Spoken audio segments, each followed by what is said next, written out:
کہ انہوں نے آبزرویشن دی ہے، بلکہ ایسی آبزرویشن دی ہے جس کا اس کیس کے میرٹ کے ساتھ تعلق ہے۔ سپریم کورٹ کے مسلمہ اصول ہیں کہ جو کیس سپریم کورٹ کے سامنے نہ ہو اس پہ کبھی کوئی بات نہ کی جائے۔ سپریم کورٹ کے مسلمہ اصول ہیں کہ جو اکیوزڈ یا جو پارٹی سپریم کورٹ میں کیس کے سامنے نہ ہو، اس کا نمائندہ سپریم کورٹ کے سامنے نہ ہو، اس کا وکیل سپریم کورٹ کے سامنے نہ ہو، کبھی اس کیس کے بارے میں، اس پرسن کے بارے میں، اس اکیوز کے بارے میں آبزرویشن نہ دی جائے۔ نہ صرف یہ کہ آبزرویشن دی گئی، بلکہ اس سے اکیوزڈ کے اور خان صاحب کے بنیادی حقوق کیس کے فیئر ہونے کا اور اس کیس پہ اثر انداز ہوا ہے۔ اس لیے انصاف کی تقاضوں کو پورا نہیں کیا گیا ہے، اس لیے اس پہ ہمارے شدید تحفظات ہیں۔ اس کے سلسلے میں کوسا صاحب نے تفصیل سے بات کرنی ہے، میں کوسا صاحب کو حوالے کرتا ہوں کہ تفصیل سے بات کریں۔ بسم اللہ الرحمن الرحیم۔ سب سے پہلے دیری کی معذرت، آپ نے دیکھ ہی لیا ہوگا اس کی وجہ، اور میں نے ڈاکٹر کو کہا یہ جو باقی کی ڈرپ میں بعد میں آگے لگواؤں گا کھینچ کے میں نے کی، اور پہلے میں نے کہا میں اپنا فرض پورا کر رہا ہوں، میرے بھائی یہاں انتظار کر رہے ہوں گے اور ہم آپ کو انتظار نہیں کروا سکتے، باقی تو ساری دنیا کو شاید انتظار کروا لیں، لیکن بابا آپ سے ڈر لگتا ہے، آپ کو انتظار نہیں کروائی جا سکتی۔ دیکھیں آج کا مسئلہ بہت ہی اہم اور بہت ہی میں سمجھتا ہوں پریشان کن مسئلہ ہے۔ ایک چیف جسٹس آف پاکستان قاضی القضات، جو کہ پیٹر فیملیس باپ ہوتا ہے جوڈیشری کا، انصاف کا، ایڈمنسٹریشن آف جسٹس کا، اگر وہ اس نہج پر کسی کے ذاتی مخاصمت پر اتر آئے تو میرے خیال میں ہم نے بہت صبر کر لیا۔ اب ہم نے جو آج درخواست دینے کی کوشش کی، میرے اے او آر نے انکار کر دیا سپریم کورٹ میں، 19 کو لگی ہوئی ہے۔ ہم نے ایک درخواست دینا تھی کہ قاضی فائز عیسیٰ صاحب ریکیوز کر دیں، ریکیوزل کی درخواست ہم نے دینا تھی، وہ ہمارے سارے لوگ گئے وہاں، ہمارے اے او آر نے انکار کر دیا۔ ہم نے کہا چلے ہم براہ راست دیتے ہیں، گھمایا گیا ہمیں، ڈپٹی رجسٹرار کے پاس جائیں، رجسٹرار کے پاس جائیں، فلاں کے پاس جائیں، فلاں کے پاس جائیں، سب نے انکار کر دیا، لینے سے انکار کر دیا۔ یہ پاکستان کی تاریخ میں نہیں ہوا ایسا۔ میرے بھی 5 دہائیوں پر محیط انہی ایوانوں کی خاک میں نے چھانی ہے، ایسا کبھی نہیں ہوا تھا کہ درخواست لی ہی نہ جائے سرے سے، یعنی اس کو درخواست لی ہی نہیں گئی، انٹرٹین ہی نہیں کی گئی ہے۔ اسی لیے ہم نے سمجھا یہ کہ آپ کے توسط سے نہ صرف چیف جسٹس تک ہم اپنی استدعا پہنچا سکیں، بلکہ قوم کے سامنے بھی ہم اپنا استدلال رکھ سکیں۔ اور ریکیوزل کی وجہ جو ہے کہ چیف جسٹس قاضی فائز عیسیٰ صاحب کیوں کر ہمارے یہ 19 تاریخ کو جو کیسز لگے ہوئے ہیں ان کو کیوں نہ سنیں، اس کی وجوہات بھی جو ہے اس میں درج کی گئی ہیں درخواست میں، اور وہ میں آپ کو مختصراً بیان بھی کر دیتا ہوں۔ دیکھیں پہلی بات،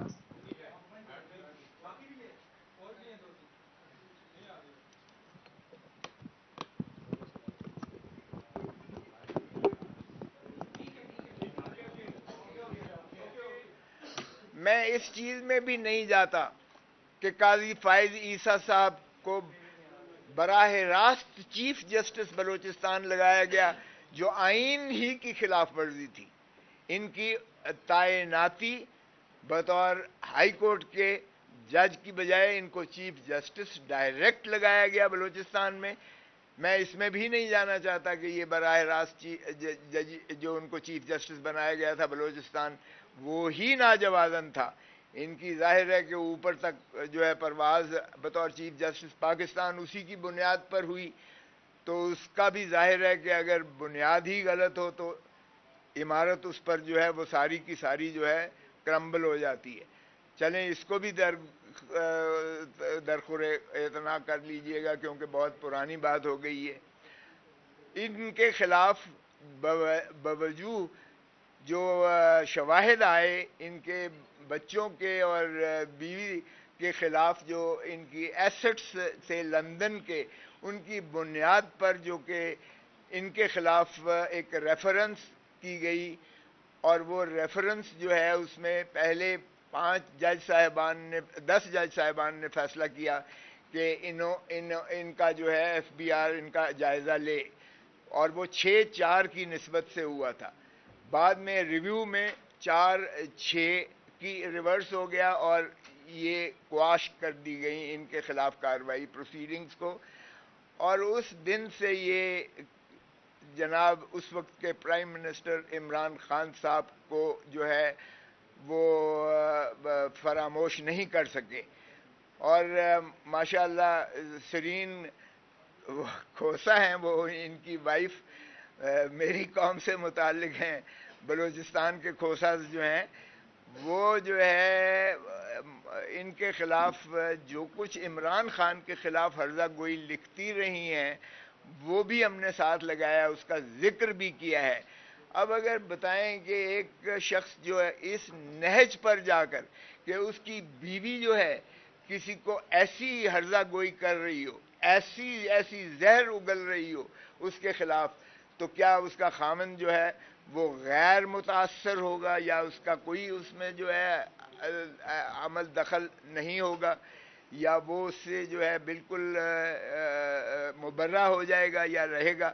تو یہ بھی ہم نے لکھا ہے کہ جناب یہ چیز مواد جو ہمارے سامنے آیا ہے، آپ کی بھی بیگم صاحبہ بہت زیادہ ہمارے خلاف، عمران خان صاحب کے خلاف بہت زیادہ لکھتی رہی ہیں، اور یہ تحریری چیزیں ہیں، اس لیے اس سے انکار بھی نہیں ہو سکتا۔ اور ایک بات تو یہ ہے کہ ریفرنس کی اس کی آج تک فراموش نہیں کر سکے۔ دوسرا، ان کی بیگم صاحبہ نے بہت کچھ لکھا ہے عمران خان کے خلاف۔ تیسرا، آپ دیکھیے گا کہ جتنے آج تک فیصلے انہوں نے کیے ہیں ماشاءاللہ، چاہے وہ ہمارا سمبل کا کیس تھا، سمبل میں ہمیں ہوا میں بکھیر کے پھینک دیا، اور میں نے یہ چیف جسٹس صاحب کو برملا ان کے فیس پر ان کی عدالت میں انہی کے سامنے کھڑے ہو کر کہا تھا کہ ہم تو جناب لیول پلینگ فیلڈ آپ کے پاس لینے آئے تھے، آپ نے تو فیلڈ ہی ہمارے پاؤں سے زمین ہی جو ہے وہ کھینچ لی ہے، زمین ہی کھینچ لی ہے ہمارے پاؤں سے، ہمیں آپ پر اعتماد نہیں ہے۔ اس لیے ہم 25 کروڑ عوام کے پاس انصاف لینے کے لیے جا رہے ہیں۔ میں آپ کی عدالت کا بائیکاٹ کرتا ہوں۔ وہ ہم نے اپنی پٹیشن جو ہے انہوں نے ڈسمس کر دی تھی اس بنا پر کہ میں پیروی نہیں کرنا چاہتا، لیکن ان الفاظ کے ساتھ جو میں نے آپ کے سامنے دہرائے ہیں۔ پھر آپ دیکھیے گا کہ یہ ان کے خلاف سابقہ چیف جسٹس گلزار احمد خان صاحب نے، گلزار احمد خان کی 5 رکنی بینچ نے جوڈیشل فیصلے میں لکھا، جوڈیشل فیصلے میں، کہ جو عمران خان کے خلاف کوئی مقدمہ ہوگا اس میں قاضی فائز عیسیٰ بطور جج کے بینچ پر نہیں بیٹھیں گے۔ یہ جوڈیشل فیصلہ ہے، آج تک اس کو کسی نے سیٹسفائیڈ نہیں کیا ہے، مسترد نہیں کیا ہے، پھر آپ کیسے بیٹھ سکتے ہیں جو عمران خان یا تحریک انصاف کے متعلق جو مقدمہ ہو؟ اور پھر ہم دیکھ رہے ہیں کہ جتنے فیصلے آ رہے ہیں ہمارے ایم این ایز کو، ریسنٹلی آپ دیکھیں کیا ہوا کہ ہائی کورٹ نے فیصلہ دیا کہ جب الیکشن کمیشن جو ہے اس کو کوئی اختیار نہیں رہتا ہے، جب کنسالیڈیشن آف ریزلٹس ہو جاتا ہے، جب ایم این اے نوٹیفائی ہو جاتا ہے، جب وہ حلف لے لیتا ہے، جب ٹریبونل بن جاتے ہیں، تو اس کے بعد آرٹیکل 225 ہی آتا ہے، ری کاؤنٹنگ نہیں ہو سکتی۔ یہاں 20 ہمارے ایسے ایم این اے ہیں جن کا ری کاؤنٹنگ کروا کے جیتے ہوئے، جو میرا ایک امیدوار جو ہے وہ 8,000 ووٹوں سے جیتا ہوا تھا، ری کاؤنٹ میں 11,000 ڈبل سٹیمپنگ کر کے اس کو 3,000 ووٹوں سے ہرا دیا۔ اب اس کو قاضی صاحب نے ایم این اے بنا دیا ہے اس کی پٹیشن کو ایکسیپٹ کر کے، اور اسی طرح باقی لوگوں کی بھی کر دی ہے۔ اور پھر جب کہ ایکٹ میں موجود تھا کہ سرونگ ججز جو ہے وہی ٹریبونل بنیں گے. ظاہر ہے کہ ایک سرونگ جج جو ہے وہ عدالتوں کے ماتحت ہوتا ہے, عدلیہ کے ڈسپلن میں ہوتا ہے, عدلیہ کی کنٹرول میں ہوتا ہے. لیکن انہوں نے ایک پہلے آرڈیننس اور پھر ایکٹ بنا دیا ترمیم کر کے کہ جی ریٹائرڈ ججز بھی جن کو الیکشن کمیشن آف پاکستان مقرر کرے گی وہ بھی ٹرائبونل بن سکتے ہیں. تو پھر جب یہ ہائی کورٹ لاہور میں گیا تو جو انہوں نے 8 ججز مقرر کیے تھے چیف جسٹس صاحب نے, انہوں نے نالش کی تو اس نے چیف جسٹس نے مسترد کر دی الیکشن کمیشن کی اس درخواست کو کہ ریٹائرڈ ججز بنائے جائیں. سو انہوں نے یہ کیا, اور یہ خوف سارا اس لیے تھا کہ فارم 47 والے, ظاہر ہے کہ ٹریبونلز میں فارم 47 والوں کے خلاف ہی نالش تھی, جو فارم 45 والے ہمارے جیتے ہوئے تھے انہی کی نالش تھی. تو ان کو مقصود تھا کہ یہ نہ ہو کہ فارم 47 والے اڑ جائیں اور پی ٹی آئی کی سیدھی سیدھی جو ہے وہ اسینڈنسی آ جائے اور یہ اپنا 180 پہ پہنچ جائیں اور مائنورٹیز کو ملا کے یہ 225 کی جو ہے عددی برتری پر پہنچ جائیں اور 2/3 ان کے پاس ہو جائے. تو یہ ساری کی ساری کاوش یہ ہے کہ عمران خان اور پی ٹی آئی کو کیسے روکا, کیسے زیر بار کیا جائے, زیر نگین کیا جا سکتا ہے. اب آپ ایک ایک کر کے ذرا دیکھیے گا کہ قاضی فائز عیسیٰ صاحب کا, پھر کمشنر راول پنڈی نے کہا یہ 12 کے 12 ایم این اے جو راول پنڈی سے ہم نے منتخب کیے ہیں, ایک بھی اس میں سے 70-75 ہزار سے ہارے ہوئے کو ہم نے جتایا ہے, اور اس میں قاضی فائز عیسیٰ چیف جسٹس بھی شریک ہیں, شامل ہیں. یعنی ایک کمشنر بھی کہہ رہا ہے کہ چیف جسٹس آف پاکستان قاضی فائز عیسیٰ اس سازش میں شامل ہیں. پھر آپ دیکھیے گا ایک اور مذاق جو کیا قاضی فائز عیسیٰ صاحب نے, کہ ایک لاہور ہائی کورٹ کے سینئر جج نے فیصلہ دیا اور کہ جی ایگزیکٹو کے جو ہے وہ ریٹرننگ آفیسرز نہیں ہوں گے, ہم جوڈیشری سے دیکھتے ہیں. یعنی یہ تو ظاہر ہے کہ ہمیشہ judicial officer he with stand کرتا ہے, اس لیے کہ اس کے اوپر وردی والا پریویل نہیں کر سکتا. ایگزیکٹو کی کیا اوقات ہے بابا؟ ایگزیکٹو تو ظاہر ہے کہ جہاں آپ کے بیٹھے ہوئے ہیں, ہر ضلع میں سیکٹر کمانڈر بیٹھا ہوا ہے, ہر ضلع میں بریگیڈیئر بیٹھا ہوا ہے, کرنل بیٹھا ہوا ہے, میجر بیٹھا ہوا ہے, انہوں نے جا کے ریٹرننگ آفیسر کے آفس پہ قبضہ کیا, اس کی مجال ہے کہ وہ کسک سکے. لیکن کیا جوڈیشل آفیسر کو اس طریقے سے مرعوب کر سکتے ہیں؟ قاضی فائز عیسیٰ صاحب نے صرف یہ نہیں کیا کہ اس کے آرڈر کو سسپینڈ کر دیا, لاہور ہائی کورٹ کے اس آرڈر کو سسپینڈ کر دیا, بلکہ وکیل کو کنٹیمپٹ نوٹس بھی دے دیا کہ تم obstruction کر رہے ہو. اب اندازہ کریں کہ پھر قاضی صاحب نے یہ فیسیلیٹیٹ کیا, سہولت کاری کی کہ جناب آپ ایگزیکٹو کو لے لیں, جو من پسند آپ کا ریٹرننگ آفیسر ہے, جو آپ کا لائبل ریٹرننگ آفیسر ہے اس کو لے لیں, اور جو گلچھرے اڑانے ہیں جس طرح سے کریں. عوام بھاڑ میں گئی, جہاں مرضی ردی کی ٹوکری میں پھینکیں, عوام کی کوئی حیثیت ہی نہیں ہے. اگرچہ 8 فروری کو عوام نے اپنے آپ کو منوایا, جس طاقت سے, جس جرأت سے عوام نے جا کے باہر نکل کے فیصلہ دیا. قاضی صاحب کے اس فیصلے کو انہوں نے بالکل جو ہے پرواہ نہیں کی کہ انہوں نے بکھیر کے پھینک دیا. کسی کو آلو ملا, کسی کو بینگن ملا, کسی کو جو ہے کٹورا ملا, کسی کو کھڑکی ملی, کسی کو پتہ نہیں جوتا ملا, سمبلز. یہ بھی ایک ایسی مذموم کاوش تھی کہ یہ کنفیوژن کا شکار ہو جائے. اور پھر آپ دیکھیں کہ جس طرح سے ہمارے خان صاحب کو ابھی تک اندر رکھا ہوا ہے, ہماری پٹیشنز ہی نہیں لگائی جاتی ہیں. ہم ارلی ہیئرنگ کی, میں نے خود اپنے کیس, جو خان صاحب کا کیس ہے اس میں 10-20 درخواستیں دی ہیں ارلی ہیئرنگ کی, نہیں لگاتے.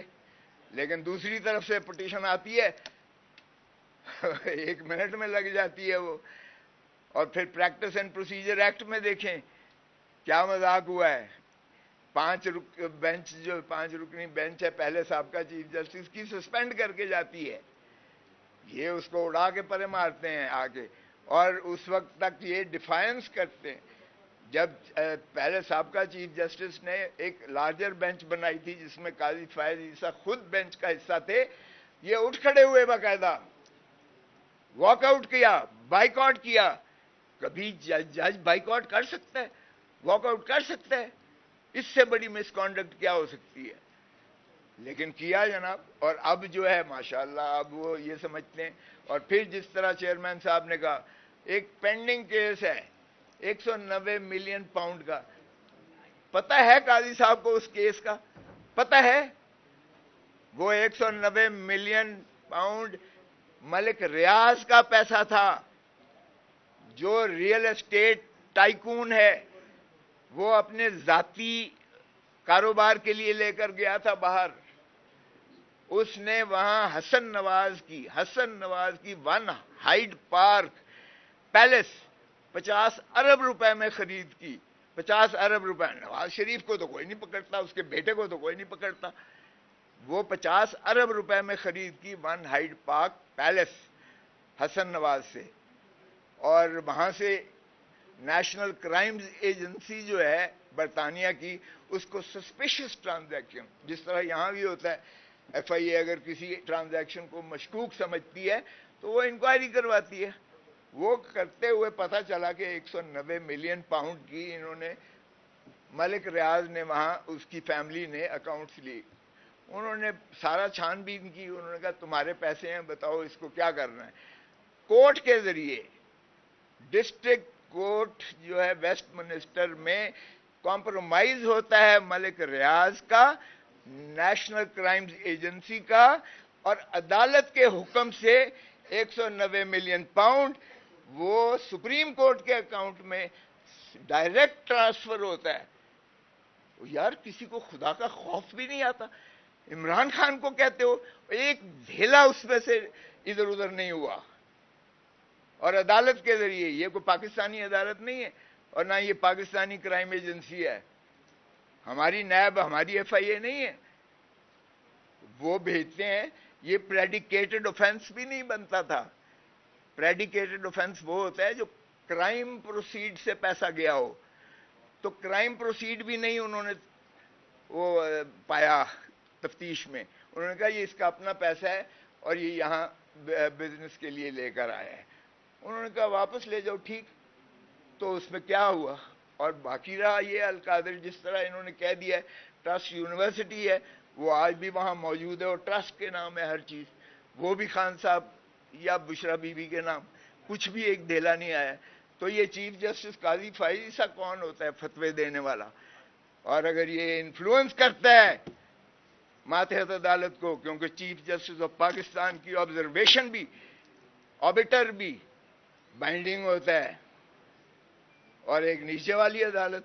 اب بتائیں وہ فائنل سٹیجز پر آیا ہے، اس کے بعد کیا رہ جاتا ہے؟ اس سے بڑی بددیانتی کیا ہو سکتی ہے؟ تو ہم نے یہ تمام چیزوں کا احاطہ کر کے لکھ کر دیا ہے کہ خدا را آپ اپنے آپ کو ریکیوز کر دیں اس کیس سے. کل ہی ہماری لا اینڈ جسٹس کمیٹی کی میٹنگ تھی جس میں قاضی فائز عیسیٰ صاحب نے ایک احمدیوں کے بارے میں بلاسفیمی پر ایک کیس کا فیصلہ کیا، ریویژن کا فیصلہ کیا.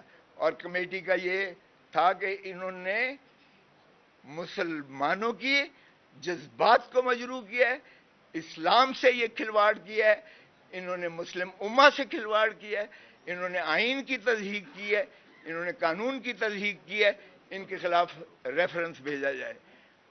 تو یہ چیزیں دیکھیں، ساری چیزیں ایسی ہیں جو میں سمجھتا ہوں کہ قاضی صاحب کو اس کیس سے علیحدہ ہو جانا چاہیے اور ہماری درخواست نہ لینا اس کا تو قطعاً کوئی جواز نہیں بنتا ہے. سو ہم آپ کے توسط سے بھی قوم کو بتا دینا چاہتے ہیں، ہمارا کوئی ذاتی پرخاش نہیں ہے، ہم انصاف کے متلاشی ہیں. ہماری پارٹی کا نام بھی تحریک انصاف ہے اور ہم انصاف پر مر مٹنے والے لوگ ہیں. کفر کی ریاستیں چل جاتی ہیں، نا انصافی کی ریاست نہیں چلتی ہے. قاضی صاحب خدا کا خوف کریں. Thank you very much sir.